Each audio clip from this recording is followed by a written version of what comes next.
to becoming a digital trainer, to becoming a digital trainer, empowering small businesses and individuals with the skills they need to thrive online. So, because of my experience in marketing and communications, I'm quite handy with a number of skills. I am good with video editing. I'm good with content creation. I'm good with content writing. I have a fairly fair skill in graphic design. Now, one of my greatest approach to work is that I try to learn everything that not everything in depth, but I try to learn a little about everything under my niche, just so that I can be vast and just so that I can be more valuable to my employers or to the clients that I'm working with or to anything that I'm involved in. So the approach I have in life is that, okay, if I say that I'm this, then I want to be able to ensure that when I'm called up anytime, any day, I have the necessary, even if I don't have all of the skills, I can talk about them, I can attempt. So that's my general approach. I don't know why I'm sharing that, but I feel like if we all applied to, learn more about content creation, then what I'm also trying to say in essence is that you want to also ensure that you keep on learning more about action, you keep applying yourself to do the work, you keep applying yourself to learning more skills and developing whatever skills that you're already learning right now. Learning is an unending journey, and it is so important that you have that mindset so that you can also grow. And so that a few years from now, you could decide, you could be probably few years from now, you could be able to say that, oh, it all started from this, and because I dedicated myself to this, and I am that. I'm just trying to say that learning is a never ending journey, and that will be my opening speech. Enough of me talking. All right. So someone said that they wanted me to show my face. All in favor, say hi. Okay. Um.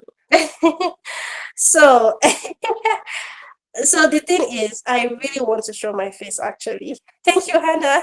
I really want to show my face, but I'm having a bit of power supply issue where I'm at. So you might not be able to still see my face if I turn on my camera. But here's the promise though.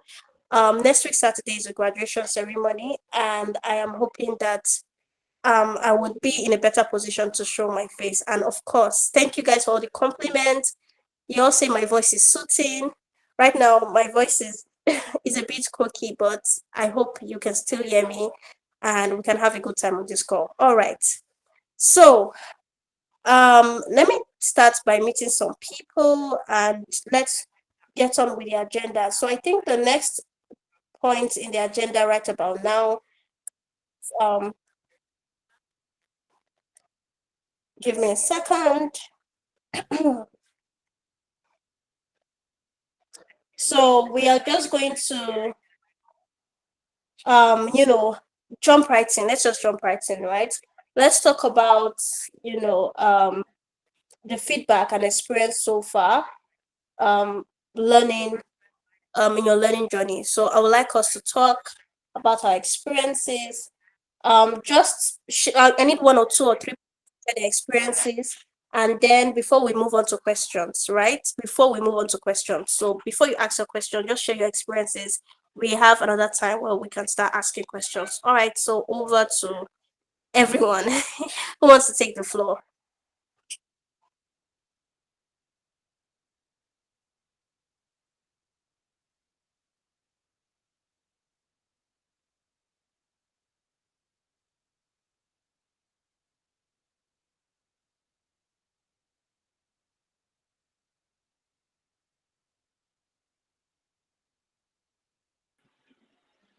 Okay, please can I start? Hello. Yes, you Yes, by can. all means you can, please. By all means. Okay, my name is Salome, and this is one of the courses I was looking forward to.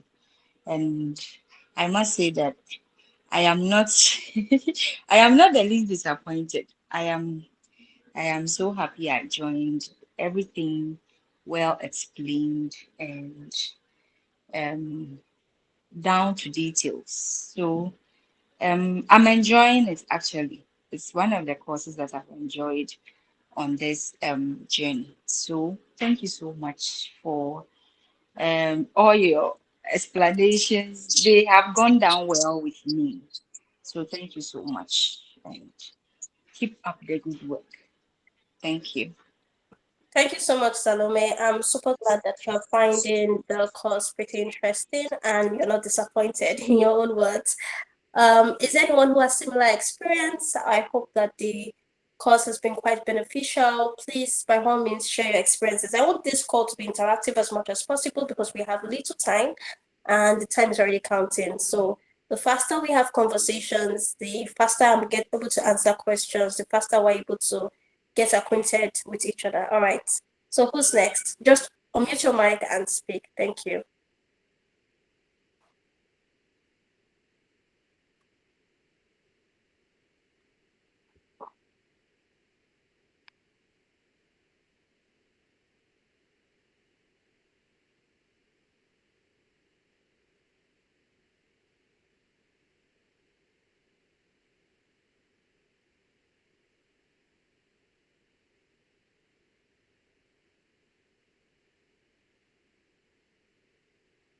Godfrida, you can speak. Hello, good evening. Just like Salome, I'd like to say I've enjoyed this class a lot and I'm grateful for everything you've shared with us. I'd also like to thank you for the words of encouragement you just shared. It has really impacted me and I'm grateful. God bless you. Thank you. Amen. Amen, Godfreda. Thank you so much. All right. So I'm very grateful that this is happening right now, that I'm able to, call names out. So I know Salome, I know Godfreda. All right, so Mistura, over to you. And please tell me what Mistura means. I'm curious. Oh, okay. Hi, good evening, coach. Good evening, everyone. Okay, Mistara means it's a Muslim name that means gift from God. So yeah. Can anybody hear me? Yes. Yes, we can. Yes, Yes, we can. please, we can hear you. Yeah, okay, that's fine. Okay, so I wanted to say that content creation has been something that the course that I've been looking forward to, and I would say that throughout my learning, it's been really insightful, and I mean, you broke down everything, and it was very, very understanding. And for someone like me that also is interested in going into branding, marketing, communications, and all of that, because I studied mass communication and public relations in school. So I've been looking for ways to, just gain skills around communication and, all of that. So yeah, so I think I'm enjoying content creation so far. And I wouldn't mind connecting with you after all of this as well. Thank you. All right, thank you so much, Mistura.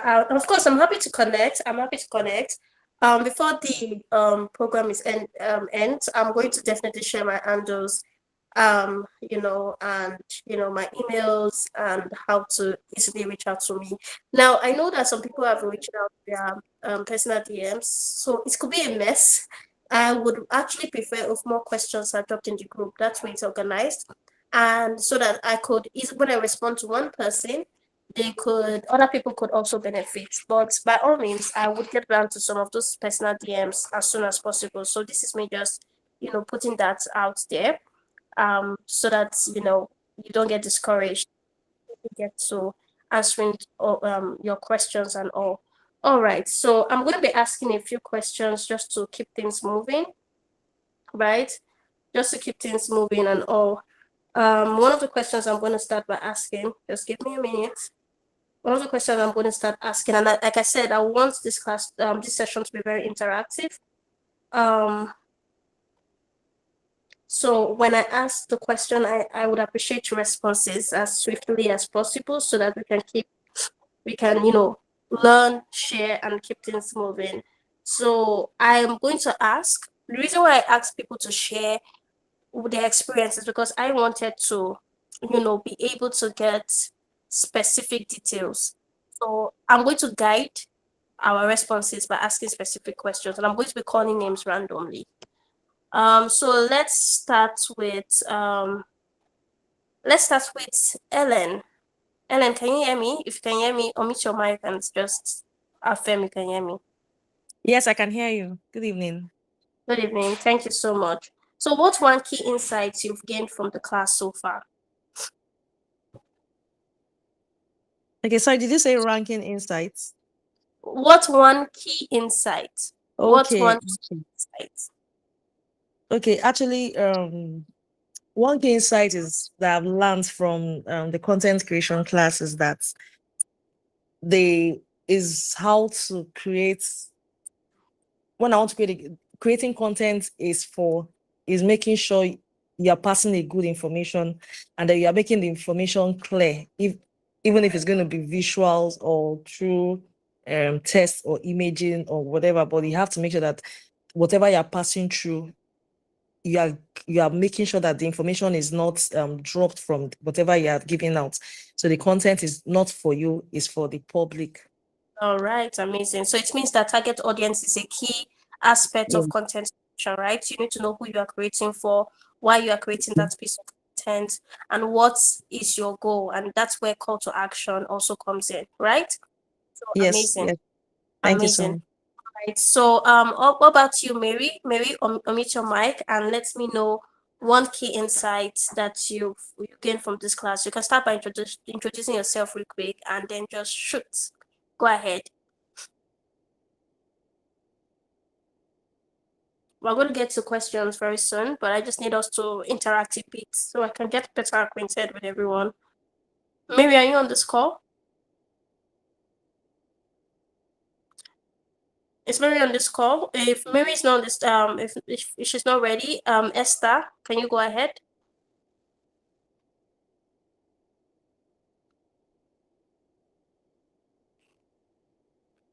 Esther, can you go ahead, please? We don't talk in content creation groups. No, that's not how we roll over here. Oh. Esther, are you ready? Am I? Is it? I don't know if we have more than one list here. Okay. No, it's your Esther actually. Okay. Sorry, please. Can you rephrase the question So again, I'm asking, please? what's one key insight you've Okay. gained from class? Oh, okay. Good evening, everyone. I'm Esther, and thank you, Coach, for the course. Thank you for the class because that's really helped me a lot. And one of the things I've gotten from the course so far is knowing your audience, and to understanding your audience and know what is needed at the right time. Mm, So that's really, I've been thinking a whole lot lately. So how do I understand my audience? The fact that the course is really stretching me, I like it. mm, So that's one of the things I've really understood. Understanding your audience, then you know how to interact with them. Personally, I'm into real estate, so I'm and we're active. So, what do Did you you say do you're into to real estate? stand out? Did you say you're into real Yes, estate? I am. Mm-hmm. Yes, I am. So, So you're asking yourself, what and do you do to stand out? yeah, so I've been thinking, how do I understand my audience? How, what can I do to stand out? Before I just I just pick pictures and just post it out there. I'm not. I just want to do the regular, but how do I Yes. become unique with what I've? Sorry, you're saying something. All right, thank you so much, Esther. All right, so Christopher, over to you. I want to ask this particular question to you, Christopher. All right, and can you unmute your mic, Christopher, please? Christopher is our student support. Oh, so sorry. I'm looking for a male. Do we have more males in the house? Okay. I'm looking for a male person. Okay. She became. Can you please unmute your mic? Pardon me if I mispronounce your name, please.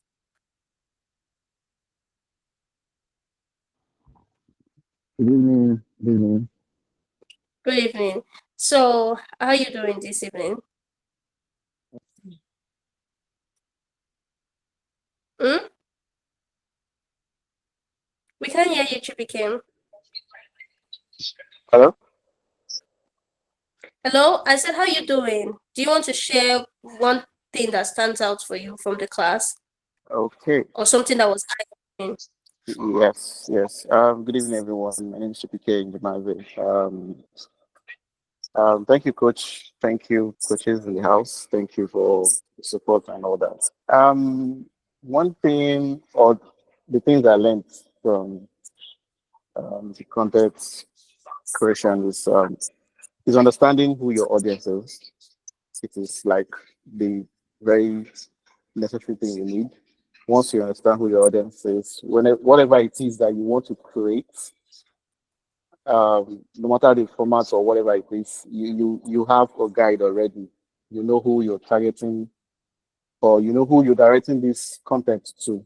So if it's text or if it's whatever, if it's a video content or a picture representation, you know that you have a certain set of people that is your target that you're trying to reach out to. So I got to learn about that, and learning how to use Canva proper is also, I also learned how to use that. So while I was doing my assignment, I was just looking at the video.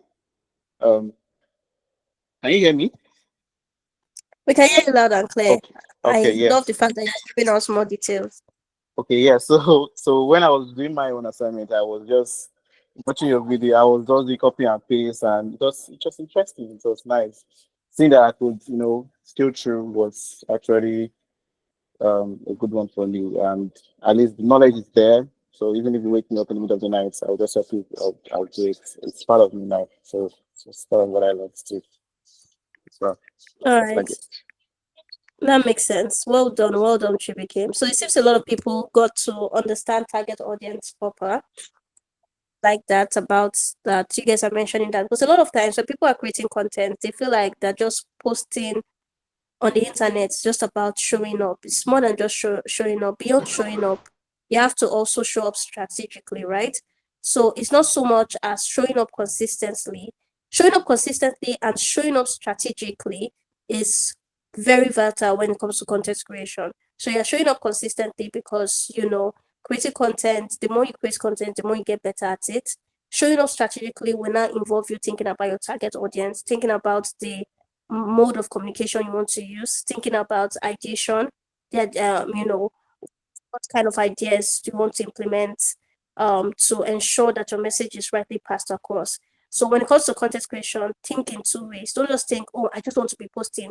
And because you can be showing up consistently doing the wrong thing. You can be showing up consistently and your efforts are going down the drain. But when you show up consistently and you show up strategically, what you're doing is that you are attacking you're attacking from two different directions, right? And that is what I always advise people to do. Create content consistently, but most importantly, also create content strategically. So I'm going to open the floor now for questions to start coming in, please, because we have a very short time. All right. Let's start. Let the questions come in so that I can answer. Zeno is also here on the call. He's going to answer every Canva related questions or graphic related questions. So to start with, go ahead. Who is raising up their hands? Let me see. Can you raise up your hands again? Okay, so she became Ijemanzi. So right now, the questions you need to ask for me right now is based on content creation. If you have Canva, just hold on, right? Zeno is going to be talking to you in a bit. Okay, so Emeno, let's go to Emeno. Go ahead, please. Okay, thank you very much, Coach. I would also like to say thank you for the course. It's been a truly eye-opening experience, very insightful. I learned a lot that I can apply to my life as a business person and as a content creator. And yeah, I just want to share also my favorite part before I ask my question. My favorite part was about the idea generation, the various ways in which we can generate ideas. I really loved that aspect. So thank you for that. And Amazing. my question is this. So I joined this course specifically because I wanted to become like a professional digital marketer. But upon starting, I started tapping into my writing when we got to the content writing aspect. And then my mind began to change. I'm like, wait, maybe I don't have to be a digital marketer in general. Maybe I can just be, like a content writer. But upon now, like taking the digital marketing course, I'm thinking again. So my question is it possible to be known for two different things, right? So I listen to you and you say you are a digital marketer and a social media strategist. They are kind of like in the same field, but what I want to do is to be like a voice in a particular area, the area of like I'm kind of like a ministry something, so the area of purpose and marriage and love and relationships. So that's what I've been creating content for. But I'm wondering if I should start up a digital marketing agency, how am I going to show up for both? Or is it that I would have to not show my face for the digital marketing agency and just like create content that doesn't show face so that I'm known for one thing only? I don't know if you get my question. So I'm like a bit confused as to what to do. Okay, so basically, you want to know if you can be a digital marketer and a content creator at the same time. Yes. But create All right. content for different things, like a different aspect altogether. That has nothing to do with digital marketing. So that means you want to run a digital marketing agency, for instance, that cater for brands while you also create content for your own page. Yes, exactly. So basically, you want to have a business side of things and then you want to have something that you're doing for yourself. Yes. Okay, so basically, it is very, very possible. So you say you listen to me, right? Trust me. So first of all, let me just create a clarity. When I say I'm a social media strategist and a digital marketing strategist, they're all under the same umbrella. So Yeah. I'm sure you've taken the digital marketing course, right? So digital marketing is a bigger umbrella that Mhm. consists of a lot of other things. So I normally used to say that I work in marketing and communications when I introduce myself. Then if Mm. you really need a title, I say I'm a digital marketing professional because my skills cut across the different subsets under digital marketing, right? And I've worked in different capacities. So a lot of times it's just titles that are changing when it comes to me. When I have to work as a marketing and communications executive, right? I Okay. simply change from digital marketing professional to marketing and comms executive. It's the same thing because you're still going to Mm. learn more the marketing skills and the marketing knowledge that you have as a marketing and communications executive, right? Yeah. If I see a role that has me to do with social media strategies, I won't say that, oh, because I'm a digital marketing professional, then I cannot be a social media strategist. If you're a Mm. digital marketing professional, it means you can be a social media strategist. You can be a content marketer. You can apply for roles, right? Got and especially if you've gotten a grip of all of these skills, right? You can actually be fluid like that. And that's why I love marketing and communications. It affords you the kind of skills that can afford you the opportunity to apply for different roles. Marketing is very broad, but marketing and communications, once you hack it, or once you hack marketing, you can definitely apply to for any roles, right? Yeah. I'm just trying to emphasize this to say that yes, you can be a lot of these things. You can be a content creator and still have your own digital marketing agency. So the most important thing is how you position and manage your personal brand. So you said that you're already into something ministry purpose. So you can decide to create content for your target audience, as someone who's into ministry, right? Yeah. Purpose, passion, the gospel, you know, and all of those things that resonate with your target audience. You can create content and show up with content like that. I think where your challenge is you're going to be showing up your face there and still show your face in the digital marketing aspect. I think that's where your Yeah. challenge is. Yeah. You don't necessarily need to show your face on both accounts. You can decide to either have someone do that for you, or Mm, you can also still show up there, but you just have to separate the two, okay. right? You just have to separate the two. So you know that when you're showing up for your digital marketing agency, everything you're doing there is tailored towards a different target audience. But Mm, using one page that talks about ministry and also you talking about your digital marketing experiences or services that you have to offer, it might be a bit, jumbled up, and yeah. you end up attracting different people, and it's like the game of that, right? You want to have focus, you just want to hit the nail on the head, or Mhm. you just want to ensure that your messaging is tailored to a particular audience. But imagine if you are showing up as a ministry person and they're still showing up that, oh, I offer these services, you would, because most likely when you're running a digital marketing firm, the people that will come around, they may not necessarily be Christians. We are offering a Yeah. service that appeal to whether it's a traditionalist, whether it's a Christian, whether it's a Muslim, whether despite of religion, right? So you don't want to mix Mm, religion with your work because it mm. will affect how people either perceive your services or they might not even take you seriously. So that's what I have to say. All right. Thank you. All right. Another thing you can also do when if anyone who has that dilemma where they have two things, you can decide to grow one before branching to the second, right? You can Mm, decide to do that. But for you, I think you can run the boats actually. Just be distinct in how you approach them. All right. So I hope that helps. Let me know so that I can move to the yes. next question. Thank you. Thank you so much. That really helps. Thank you very much. No problem. Next question, please. Next question. Next question. Where are the ants so I can answer the questions that you have so far?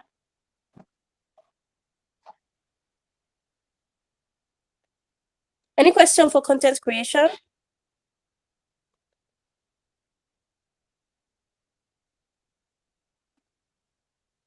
Okay, G is your go ahead and ask your question, please. Good evening, everybody. Good evening. Good evening, coach. Good evening to you. Although, So good evening. yeah, thank you. The question I want to ask is, although I asked the question at a time when Coach Ruth was having a session with us, although she didn't go into it, it's how do you draw a niche in this Okay. content, maybe creating a content or whatever, digital marketing and all those things. How do you draw a niche so that you have a particular stand on whatever you are doing and all those things? Because it has been my very big challenge, because a lot of things we know when you sit and start doing some kind of brainstorming, different things come into your head and all those things. How do you really draw a need to focus on one particular thing and not being distracted by some others? Thank Okay, you. so the first things first, thank you very much. The first things first is that you have to be disciplined. We're humans, and as humans, we're multidimensional. There are so many sides of us, and in this room, we'll most likely find that one person have more than one skills, right? So the first things first is to be disciplined. Find out what you really love to do, or the things. And when we say find out what you love to do, we don't necessarily mean one thing. You can love so many things and find a way to bring them together if there's a fine thread that connects all of them together, right? If there's a fine thread that connects all of them together, just like I told you about my experience as a marketing and communications person, I'm fluid. I can be a brand strategist right now. I can do the work of a brand strategist.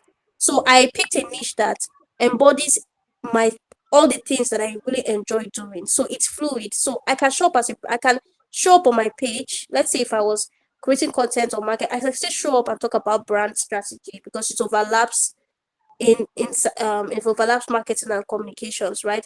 So, but for let's say you are into fashion and then you love how okay let me see, I'm trying to use the most weird example. So let's say that you I need examples now, I'm really thinking. So let's say you are a Okay, can I suggest something? please go ahead. Like something that is coming into my mind recently is about marriages, blogging about marriages. Uh-huh. So So, imagine you know, if you in are recent time, the things that mm, is happening in marriages, like breaking up, separation, and all yeah. those things, it's of the rising these days, you know. Mm-hmm. So I was kind of thinking about it, and So imagine I if don't know. you want to create content on marriages and then at the same time you also want to now talk about um this is very weird. There's no connection, but just that's the only thing that's coming to my head. I want to talk about hair business, for instance, right? Okay. You might be genuinely interested in hair business, but you see that hair business and talking about marriage, there's no connecting line. There are no connecting Yeah. dots around it. So if you start building your personal brand on creating content around that, and then you not start talking about random things that are not connecting, it does not help. That is you not defining your niche, right? Mm. So when Yeah. it comes to, we're not saying that it has to be one particular subject matter you're talking about. We're saying that find things that are interconnected that will help your overall messaging. So for you now, you talk about marriage, it means you can talk about relationships, it means you can talk about friendships. It means you can talk about human psychology. It means you can talk about communication. It means you can talk Mm. about leadership. It means you can talk about emotional intelligence. It means you can talk about you can talk about financial we can talk about finances related to marriage, right? Yes, marriage See, and finance.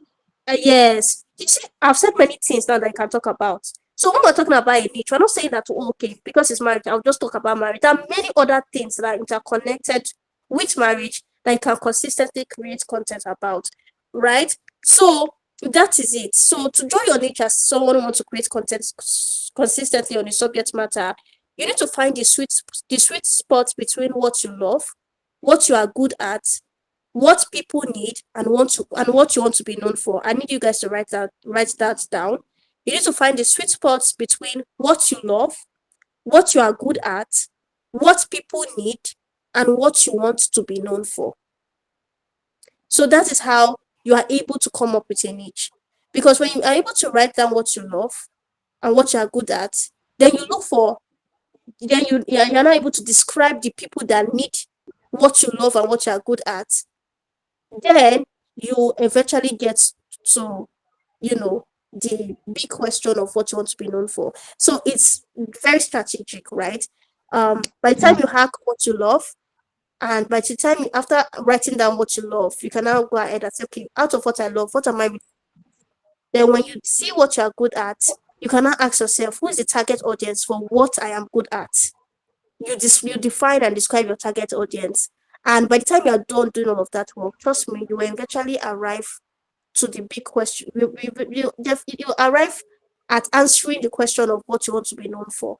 So those are the Yeah. things. So when you plan your scripting it like that, you have to find the connecting dots, right? Maybe you're good at singing, acting, writing, dancing. Those things can be connected in such a way that you can just decide to say that, oh, my page is on. And like I'm sure you get what I'm trying to say. So you just script it down. The most important thing is to do a brain dump, right? Find out what you love, find out what you are good at, find the people that need what you are good at, and then that will help you to define what you want to be known for on social media or as it relates to creating content. Right. So I think that is it. Next question, please. I hope I answered your question, please. Very well. Thank you. All right. So next question. Yeah, good evening, Good evening. everyone. Good evening. Yeah, my name is My name is Julius, and I'm from Chinese Yuan Group. Okay, so my question is basically: are we still going to have access to these materials? And once you're done, will you still have access to the materials? Are they going to be taken off? Is it downloadable? Stuff like that. So I want to know because these are materials that one would like to still go back to once in a while and learn some things. If there's any forgotten idea, I'm so glad with what I've learned so far. I like the fact that if this was the only thing I paid for self, I won't have mind because learning about usage of Canva and other apps is really, really top notch for me. So I'm just asking if we'll still have access to the materials, and that's all. Okay. I think so, but I think the project assistant would be in the best position to answer that. I don't know if she's still on the call at the moment. Yes. So I would get back to you. Would get back because I don't want to actually give the wrong answer, but I definitely know that there's going to be access of some form, but I just don't know how long. All right, so Zeno is waiting to answer questions on graphic design. I would really want to see the final answer up so I can respond and give him the floor. Chibike, go ahead. Please, if you have any question, can you start typing it on this comment section so I can respond faster before I give it over to Zeno? We have 5 more minutes left. Go ahead, Chibike, please. Good evening again. Hello. Okay, I can Okay. hear you. Go ahead. Yes, no. Okay, so my question, during the course, you said something about posting the right time to post on social medias. You mentioned a few, but you left out a particular app, which is YouTube. And I would just love to know when is the right time to post content on YouTube because I have been on YouTube for a little while and I know that timing is also key, right? You don't even if you have the best content and you don't post at the right time. You just the same way you explain that okay, there are some things there's a particular time you post, and if your content doesn't thrive at that period, forget it. You just need to do something else or re-strategize another. So for YouTube, is there a specific timing to target the the app or the app users? That's what I need to Okay. know. So because I'm not sure I mentioned specific timing. Did I do that? Just correct me if I'm wrong. You mentioned some for example YouTube. I mean, sorry, Instagram. There's a way you put it that the algorithm has a way that it gives you this space. Mm-hmm. Within that space, if it doesn't, if your content is not So this is what clicked, I said. Yeah. So this is what I oh, said basically that okay, the algorithm works in a very weird way for Instagram, for instance. So when you yes, post content, right, it's not about so much as when you post content, if you can get engagement in the first few seconds, it increases your chance of your content being pushed or suggested to more people. But imagine you post content and nobody engages for a while. What happens is that it becomes harder for more people to see your content. That was what I specifically said. When it comes to posting times, right? I don't want us to look it. You know why? Because um you can you can also hack it, but these things are not really fixed in stone.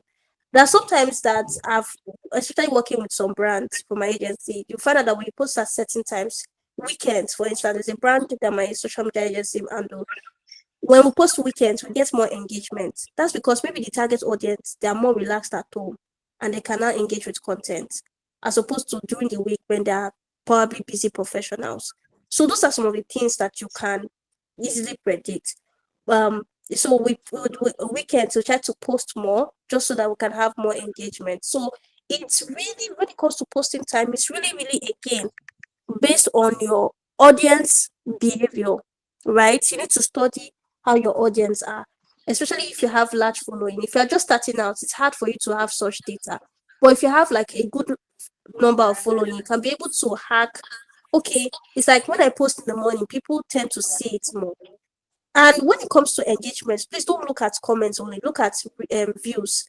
Maybe when you post in the morning, people get to see it more because there are some people that will see your content and will not engage. It doesn't and will not comment. It doesn't mean that your content has not been engaged with. It has been engaged with because people have seen it. They just did not leave comments. And in my own experience, I've learned to prioritize all forms of engagement because for that person who viewed and did not leave a comment can actually be the person who will come into your DM making inquiries. So the act is to look at your entire engagement stats, right? Find out when you post at a certain time, do people engage better at that time? When you see that is how when you notice that, you just decide to keep posting at that particular time. Like for my clients, weekends are very a good time, so we post more on weekends because we know that that's where engagement tends to happen a whole lot more. And when there's engagement, there's possibility of conversion, right? So when it comes to YouTube and Instagram and even any other social media platform, just pay attention to how your audience are interacting with your content. If you notice that, oh, when I post a particular time, people respond more, then decide to keep posting at that particular time. Now, the thing is that with audience is that they also change behaviors. So sometimes you might not notice that, oh, they used to engage at a particular time, but they no longer engage at that time. It's about testing and, keep testing and keep testing. So even if they engage at a particular time for a while, they might decide to change, and you might not realize that it's like they engage better now in the morning. Just follow just follow the feedback, your engagement start. That will definitely help you determine when best to post. But for YouTube specifically, because YouTube YouTube empowers evergreen content. What do I mean? YouTube is that if people don't even engage with your content today, I read of a story of someone who have been posting content. He has been having 1, 2 views. All of a sudden, one day, one of his content just went viral. And this was after 2 years. So for that person, do you think it was posting of timing that will be it's you can't say that there's no way to determine whether when he post because it's his content performed 2 years after, and that is on YouTube because YouTube has the ability that because it's when you post on content on YouTube, people can keep coming to watch that video years after. So for when it comes to YouTube, I would just say really, really just I don't like to be too fixated on posting times. I just feel like find out what works in terms of with your audience, especially on Instagram and all that. Then for YouTube, but for YouTube generally, I would say evenings. Evenings are always a perfect time because look at yourself. When do you go to YouTube to watch videos? A lot of times it's during evenings when you are more relaxed and you want to catch up on some of your favorite content creators or you want to watch a learning video. Evenings are usually the time. So post more in evenings and then watch, right? But I'm just trying to say that if you're just starting out on YouTube, you may not get the stats that would inform you that this is the best posting time, right? Because it's YouTube. And YouTube is a platform that you might post now if nobody engage. Next week, you might just see that people are engaging, right? It's unlike Instagram where sometimes if you post a content and people do not engage, the chances of it ever being resurrected again is very low. So yes, post more in the evenings, but most importantly, don't kill yourself with posting times, right? Don't kill yourself with posting times. Like I don't want you to be so fixated on when is the right time to post. Instead, think about your audience more. When do they interact with your content? It could be weekends, like mine is the weekend, for instance. It has nothing to do with morning, afternoon, night. It's just weekends that engagement happens. So I will just follow that. I will not say that it's 9 o'clock. I will just follow that weekend. Once I post, leave it for 24 hours, you will see more engagement. So that's all I have to say. All right, I hope I answered your question. Very well. Yes, indeed. Thank you, boss. All right. Next.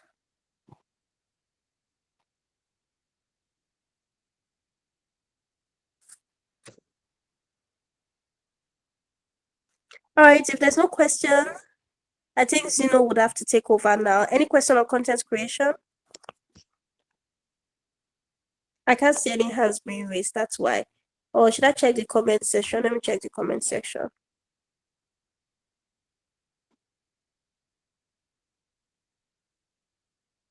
Okay, no question in the comment section.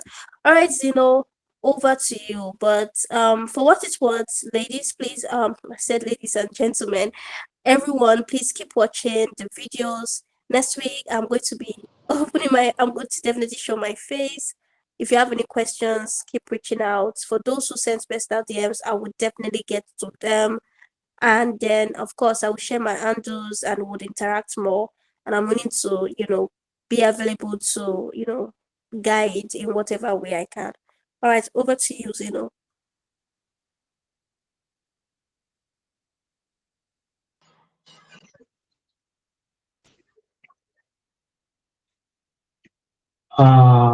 Hello, good evening, everyone. Thank you so much, Coach. I agree. Sorry I came late. I had a meeting. I'm so sorry. Good evening, everyone, and welcome to the feedback section. And I see that Coach Adri has already given a lot and talked a lot about content creation and content writing. So if you have any questions on design, please you can actually ask me about it.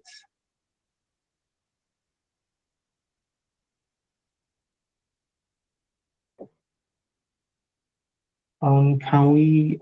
Can I? Can anyone hear me?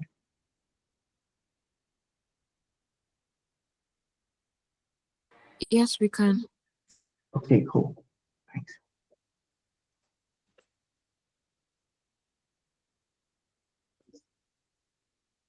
So basically, so far I've gotten some questions on the design part. I've seen the questions in the group exactly, and some people actually reached out to me about if they would like to use their own ideas on the design. I won't stop anyone from that because at least that's something that you would want to like try your own knowledge on design, which I don't have any problem on. But just let me know, and afterwards I'll see what you've done at the end of it. So if you want to, I would say you go for it, but just don't make it look something. Yeah, just follow the steps and let's see what you start from there.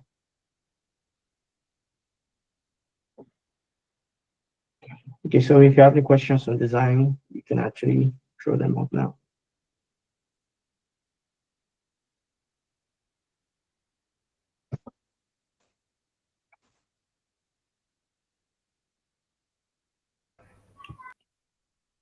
Hello, Coach. Hey, My boss. name is Julius. Yeah, I want to know where can one find the color combination. I keep saying color combination, like letters and numbers, right? Mixed Okay. together. Yeah. How we get color combinations? How do we know the color combinations? How do Okay. we get? So Is it yeah. written underneath every color, or how is it gotten? Now, the whole thing called color combination is actually a wide field because color combination comes with its whole knowledge of its own. So the true fact about color combination is knowing what color works with another color. And this there is a site called colors.co. Okay, so what this site helps you do is that it helps you generate colors. Now, when working with colors, colors is very important, right? You can actually start by now for you to actually know how a color actually works with another color is how you see things. Okay. Now, when you see things around you, when you see the colors around you, you know that okay, red, white, yellow, that can actually give you a new color. Then if you add black, yeah, that's fair. You see, that means red, black, and yellow. That's actually one thing. That's why you see in most brands now, you can see maybe highest two colors or four colors, right? So you don't want to actually cause a color disaster. So basically, you can actually choose two or three. Now, knowing colors is like I said, it's a whole full study of its own. How do you actually use colors? It's a very let me just say it in a simple way. First of all, you start with black and white. That's the first trick you have to do. Start with black and white. Secondly, you look for something that actually goes with black and white. That's why normally black and white is a general color for everything, because in everything, black and white must surely be a complementary. It's either black is actually the text you're using to write, or the white might be the text color that you're using to type or something. So first of all, you start black and white. Second, you start with what other color can go around it. Okay, so if I have blue, what will go with blue? And then this is what colors help you do. When you go to the site called colors.co, you generate a color. If you generate many colors now on your screen, right? You choose the one that you want to work with. Now, knowing colors is knowing what actually works with another, which is if you put a green background, what can actually work on a green background? You see, it's white, right? Okay, you have a white text now on that background. The next thing, what can actually work on that green background might be a lighter green color. Am I right? Yes, like a lighter green color. Yes. So now the next step will now be, okay, if I have a blue, what will be the next one? A light blue can work. Okay. Then what can complement it? A white can work. Okay. If I have a white, what can actually work on a white? A black can work. Okay. What can actually work on the black on the black? Red, something red can work. So this is how you actually pick out colors. Now, the best way to learn how to use a color is by using it every day and knowing which one is actually friendly with the other. That's a trick I have, that which I actually use every day. So you use the color, you see colors. When you see colors with your eyes, you know what color is actually working. That's the thing. When you see colors every day, you know what color is actually working. So when you see a color that is not working with another, you say, okay, I can actually stop and not use this one. And basically the help thing, that's how you actually build a brand. You know that food brands are good with red and yellow. Yeah, red and yellow, mostly for food brands. And then we go with business brand, which is blue, mostly blue. Yeah, companies, mostly businesses, because blue actually rhymes with trust. Yeah, I believe. And then you know that different maybe churches might be something related to blue and maybe black and white and all those things. So that's how you pick up colors. And now for the colors.co, what it helps you do is that it gives you the colors, it gives you the color codes, it gives you the names of the colors. Okay. So if does that answer your question, or have I gone out of the point? All right, so it answered my question a little, Okay. but Okay. the is where is are you saying we can create these colors from the app you mentioned and then bring the codes to Canva, or is Yes, the you can. so Canva just It's not. automatically recognizes the code and gives you the colors? Yes. So on colors.co, if you go there, colors.co, it's a website, not actually an app. So you can actually just go there, and then you go to the color palette there, and it gives you a whole list of color combinations right there for you. Like there are lots of lists right there, and that's the cheat. Let me just type it in the chat here. Should be Yeah. easy for you. Seriously, it gives you like a whole lot of things. Colors.co right here. Yeah, Okay. yeah, try. So what you do is it gives you a whole list of colors and color combinations, everything all like that there. So you can actually play with all of them, and then like lots of it right there. If you click on it, you will see the website. If you click on it, you see the button is called Explore Trending Colors. Now, when you click on Explore Trending Colors, it gives you a whole list of colors right there. This helps designers a lot. So when you go there, you see different combo of colors that actually rhyme together. So So is if it you want to paid try, for? what? Is it paid for? Like, is it paid Uh, for? okay, so there's a pro version and then there's a free version, but the free version is good. You don't have any stress with that. Okay, so thank you. Yeah, you're welcome. It has a lot, like a lot of things right there.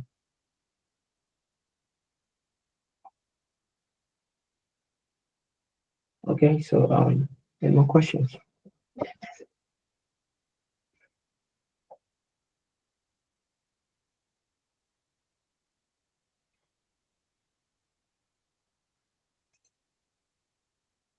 Okay, yeah, you can actually ask question. Okay, Miss Blessed. Okay, Blessed Mary. Hello, thank you, Coach. Please, I have just one question. Okay, sure. I've been using Canva for a while now.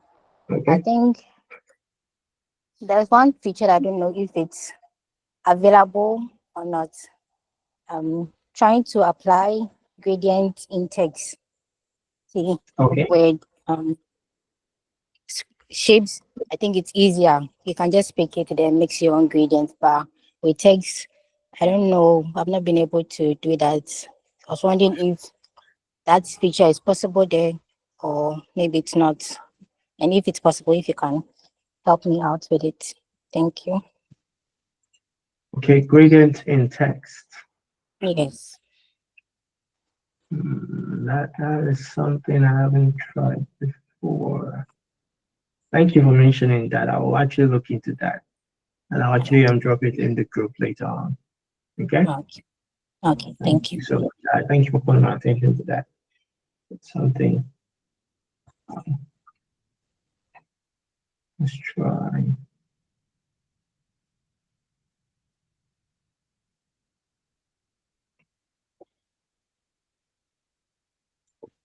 Okay, so if anyone has any other question apart from that, yeah, to answer, I'll actually drop the answer to that on the group. Okay.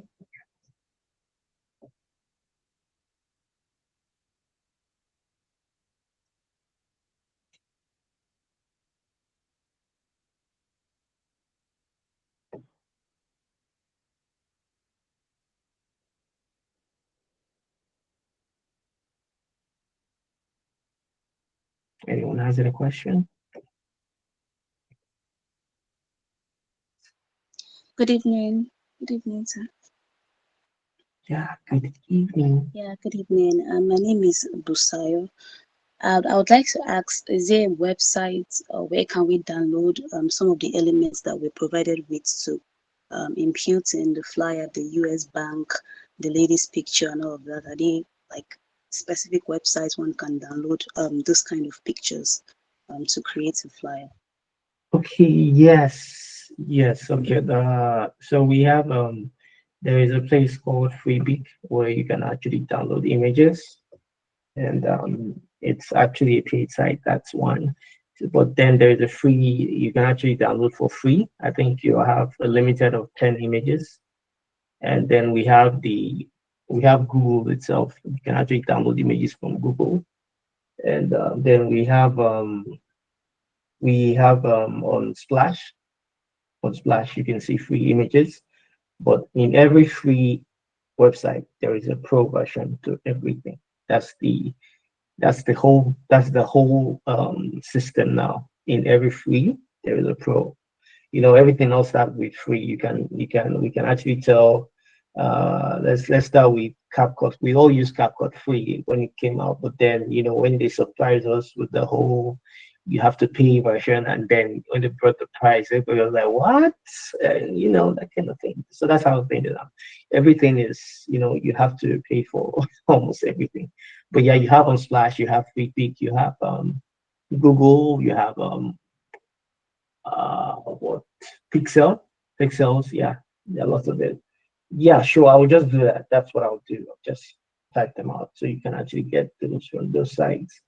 And yeah, and basically we there is also, it's actually a secret website which helps you for removing background. I'll drop that too on the chat too, which helps you to remove background, and it gives you the image in HD after removing the background. It's so easy in case you want to, in case you're not using Canva Pro and then you're using Canva free, you can actually go to that website, upload the images, but the image should not be up to 4 MB. It should not be more than 4 MB because it doesn't allow you. So I'll just drop the links, and yeah. Okay. Let's see. Yeah, thank you. Yeah, you're very welcome.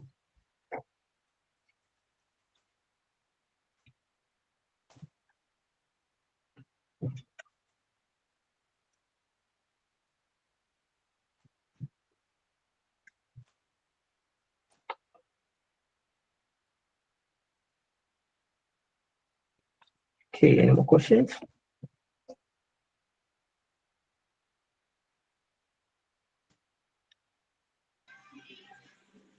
Hello, Hello, coach. coach. Okay. Yeah, sure. Okay. Sorry, please. I was a bit distracted, so I didn't hear some parts. The U.S. bank flyer. Are we Yeah. supposed to use the same images, or we could use different pictures and images to do it? No, actually, I recommend we use the same images. Yeah. Okay. All right. Okay. Thank We you. we we I chose not to make it advanced. That's why it's that clean and simple. Since it's the first time you're coming into design, I don't want to actually give someone headache. That kind of thing. The first time you're doing something big, you see something flying, and then you be like, "Wow, okay." So just start with something simple. Okay. Okay, sir. Okay, cool. Thank you. You're very welcome.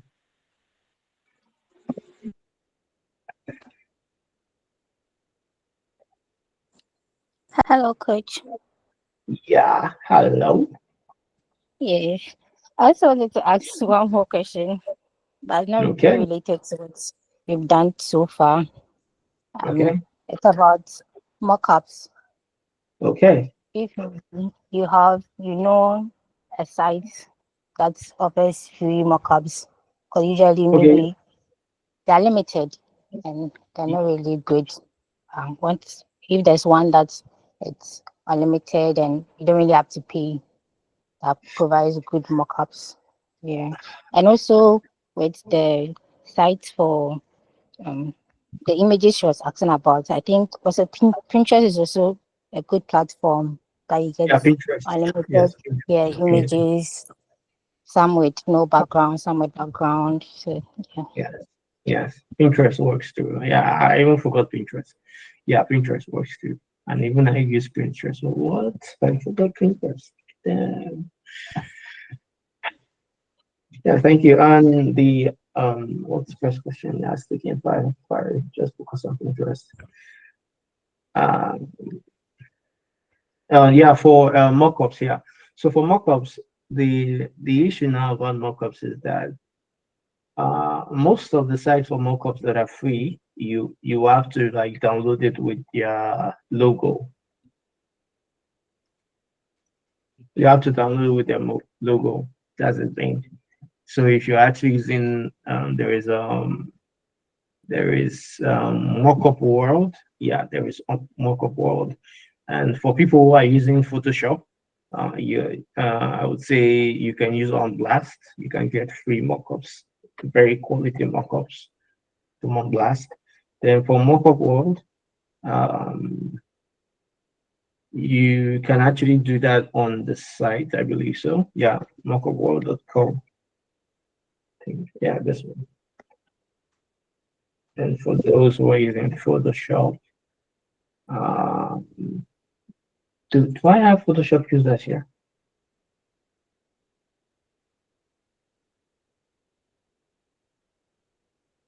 Yeah. So basically, you can use it on mockupworld.com. Gives you good mockups. And also for this ones are especially for Photoshop users. So, so yeah, this is a bit too. This is yeah.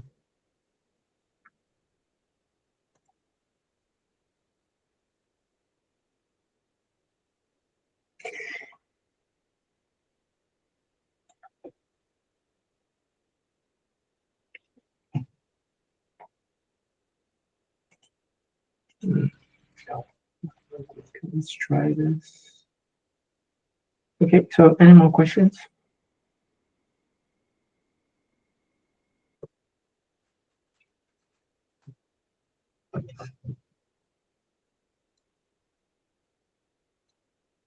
Good evening, coach. Bonsoir. My name is Princess. My Okay. question is about the individual work. Is it Okay. that I just want to be clear? Do we have to do the exact same thing? Because I saw a part where you said improve upon the original design. So we can add a few things here and there. Or is it supposed to Yeah. be exact, line for line, like Yeah, you can exactly? actually improve if you feel like you have something that you want to add. Yeah, I want to see that. I will actually appreciate that. Like, okay, this is something improvement, because generally that's from last year's program. So it's actually a good one to test your knowledge if you want to add something on it. I'm all good for it. Okay, thank you so much, Coach. You are very welcome.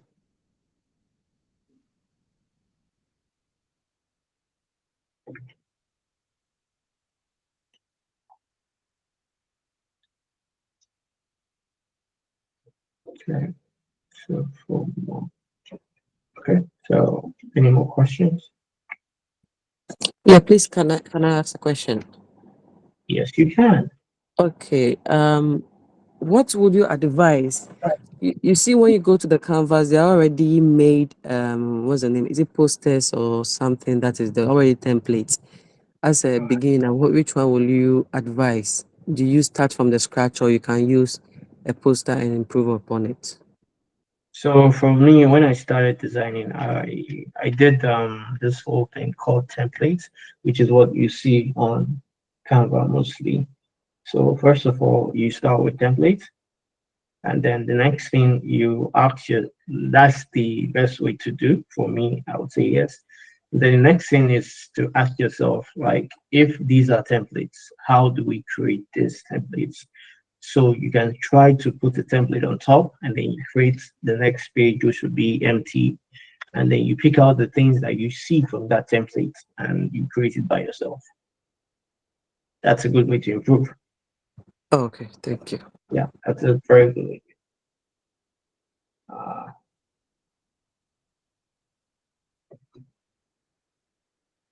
because the thing is that it's always a journey when you start. So start with something you can actually see and edit, and then the next step will now be, okay, if I can see and edit this, I can create it too, right? And then you improve it.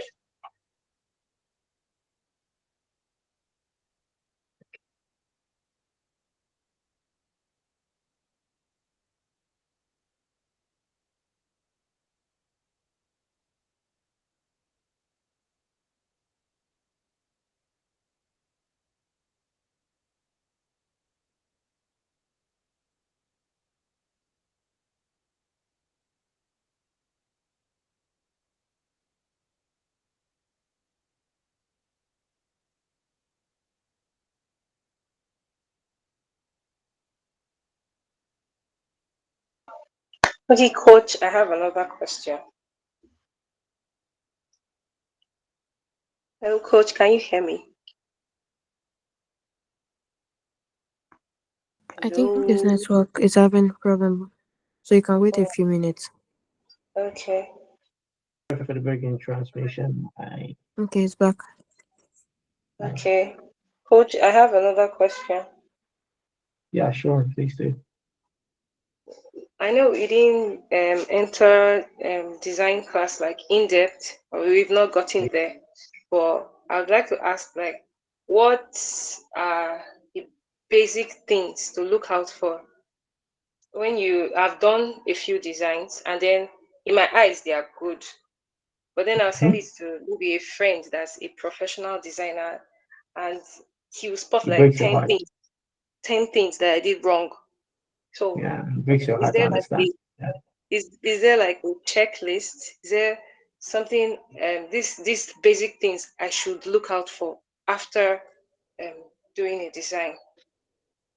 Okay, so the major thing that you should look out for in doing design is that, number one. Okay, so there are different areas of design. There are different styles of design, and also they are, there is a standard for each of them. If you, like I said, if you are doing a food poster, you already know the color you use, and then if you use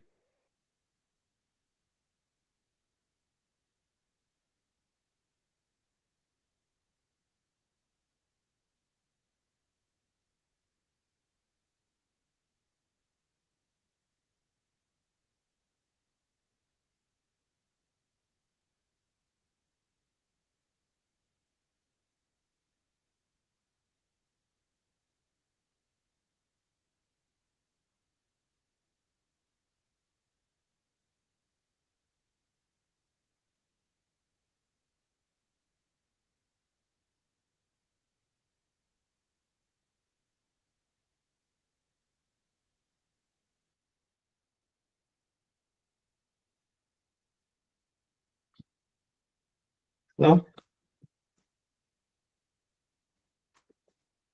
Hello? Coach, I can hear you. Yeah, so as I was saying, the first one you need to know is what type you're actually designing for. Is it a food brand? Is it a wedding? Is it for like an event? Is it for an invite and so on? So the first thing you should look at is the dimensions. So we have dimensions 1080 by 1080 by 1350 by 1350. Second one is the color choice. So the colors, which will be for the background, which will be for the text, which will be for like any effect that you want to add. And then you have the fonts. Okay. So the font is you should this is when you actually the research that's really important. When you're starting a design, even till now I do it.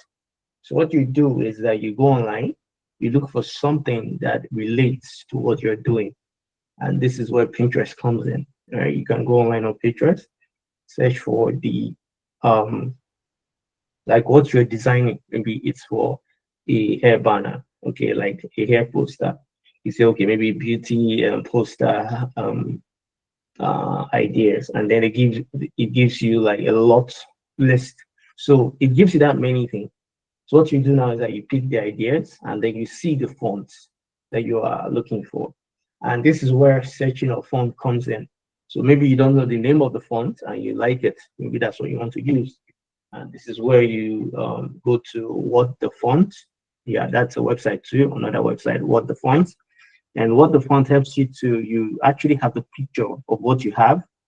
Like you download the image of the post that you like, and then you go to what the font, which is this website. I'll just paste here right now. And this is it. Okay, so this is it.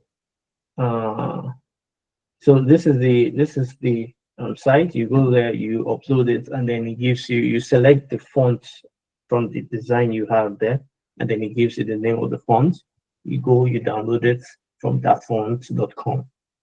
Okay, the next one will be like the placement. So there is a general thing we always see online. Is either the image on the left and the text is on the right, or vice versa. So you know that okay, that's what you want. And then there's the one that the text can be on top, and then the rest of the text can be on top of maybe the image. So that's like another type of design again. So the next one will now be like after everything, if there's an effect you want to add on it, and the placement, how you place your things around the flyer. Is it easy for someone to actually read through? Like this, the person will say, like the text on top isn't big, so that will be the main focus when reading the flyer. And then the next thing will be the text underneath. Okay, this one will be the call to action. So that's the different areas they actually have to look out for when doing a flyer or a design. Are we good? Thank you so much, Coach. You're very welcome.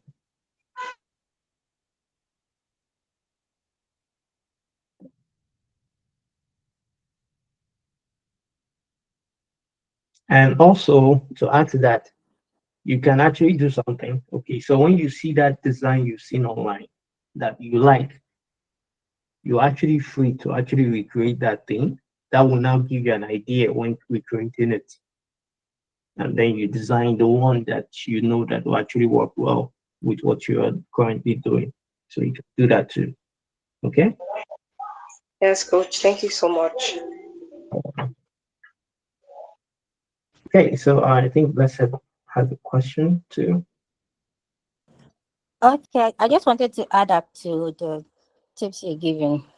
That Oh, sure. I think there's also, I don't know if it's a rule, but at most have 3 fonts on your design. Yeah. That's it's a normal thing. You can actually add most, yeah. At most. Yeah. Yeah. And don't overcrowd it with a lot of pictures, colors. Depends on the style you're going for. Yeah. I just wanted to add that. Thank you. Yeah. Thank you very much for adding. That's very good. Yeah, Mr. Ife Oluwa, you good? Good evening, Coach. Yeah, good evening, boss. All right. Thank you so much for the lecture so far. But I Yeah, want to, I don't know if this is a request or an inquiry. Design is a very deep um, course like that. And with this little that we've done so far, I believe that we cannot become a pro. And this design is one of the reasons I registered for this course. So I want to request if there's a way that after these 2 weeks, is there a way that we can design and we can get across to you so that you can help us to check one or two things, how how well we are doing and all that? Is it possible? gladly. Sure, very sure. Okay. All right. Thank you so much for Yeah, that. you're very welcome. Just let me know and just let me know. Okay, and I'm actually happy to see your progress so far afterwards.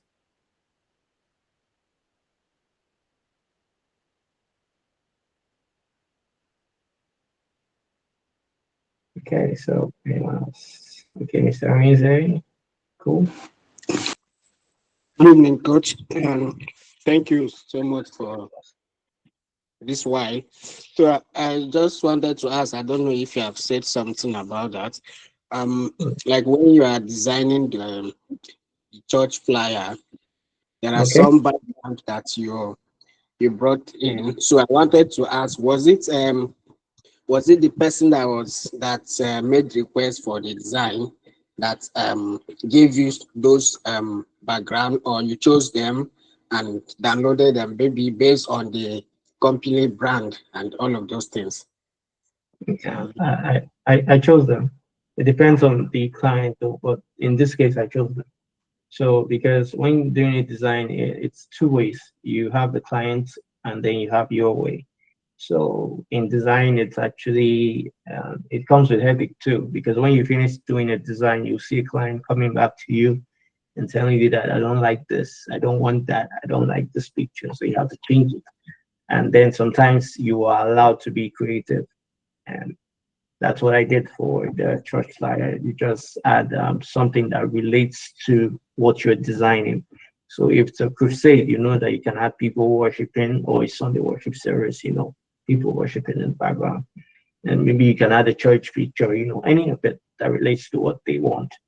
And then if it's maybe a meeting, you can actually have people sitting down, those kind of things. That's the idea of being a creative.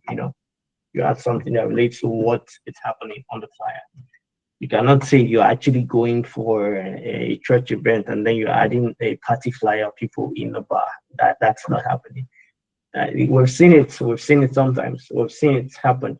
Like on Pinterest, you just see a poster of something like a program, and then you're seeing something like a party. Like, what's going on? That's the thing about being creative. You have to know what you're putting on the poster that you're creating.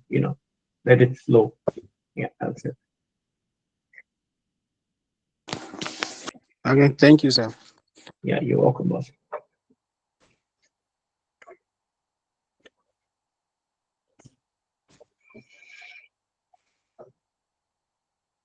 Okay, any more questions?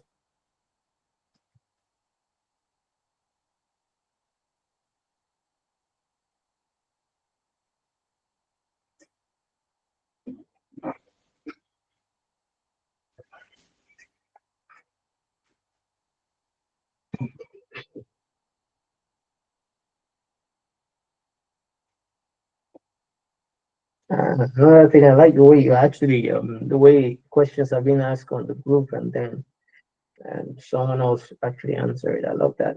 That's a very very big thing. Knowledge is very very huge. I really like that. It's a good thing. It's a really good thing.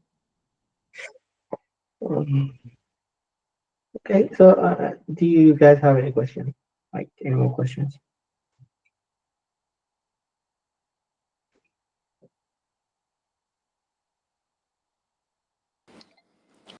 Um, Yes, please. I have one last question. Yes. Sure. You're good. Yes. I think when you are done with your image, your design, and you want to download it, I think Yeah. Canva. What's the best format to leave it in? It's I think the RKB or CYM something. I've forgotten. The It's one is for RGB. printing. Yeah. Pardon? One is for printing, which is CMYK. Yeah, one is for website. But I was confused. Is it that when you are going to print it and you convert it into that and send it, or when you get to, let's say, the printing firm and they do the conversion, or before you download it, you change it into the, I think, CYM, what's in the abbreviation? Yeah, CMYK is for printing. Okay, so when you're doing something for printing, you know that okay, just based on CMYK. And then when it comes to the main posting for websites and the rest of it, and also for social media, just do the RGB. Just do the RGB. Okay. Yeah, it's better you do it on your own because I am never trusting a printer again. No. Okay. Because Yeah. I tried once, but the whole color, everything changed. So I was Yes, that's the confused. thing about CMYK. It's really scary. I like for me, I'll tell you the truth. I don't normally use CMYK because when it comes to Canva and the rest of it, so mostly when it comes to my design and printing, I go to Illustrator and Photoshop. So if I finish there, I know that everything is having CMYK and RGB. So if I go for printing, it gives me the exact color that I have.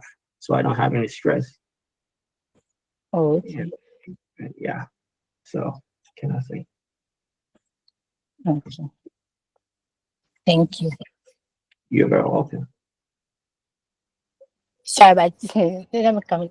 So, meaning if you change it in the CYKM, you have to go Yeah. back and do the correction before you send it.